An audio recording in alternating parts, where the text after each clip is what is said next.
आरक्षणाच्या मागणीसाठी मागील काही दिवसांपासून मनोज जरांगे सतत आंदोलन करत असताना आरक्षणाचा प्रश्न अजूनही सुटलेला नाही।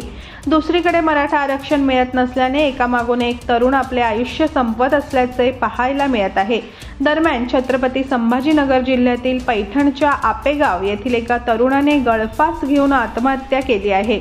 मराठा आरक्षणाच्या मागणीसाठी त्याने आत्महत्या केली असून त्याच्याजवळ एक सुसाईड नोट देखील सापडली, ज्यात मराठा आरक्षणासाठी आत्महत्या करत असून माझ्या मुलाने नेत्यांच्या नादी लागू नये असा उल्लेख केला आहे। सोपान भागवतराव आवटे वय वर्ष 40 असे आत्महत्या करणाऱ्या व्यक्तीचे नाव आहे। पोलिसांनी दिलेल्या माहितीनुसार आपेगाव येथील सोपान भागवतराव आवटे यांनी गट क्रमांक 316 मधील शेतातील लिंबाच्या झाडाला सोमवारी सकाळी 8 वाजता गळफास घेतला। याबाबत माहिती मिळताच पैठण पोलिसांनी घटनास्थळी धाव घेतली। मृतदेह खाली उतरवून पैठण येथील शासकीय रुग्णालयात दाखल केला।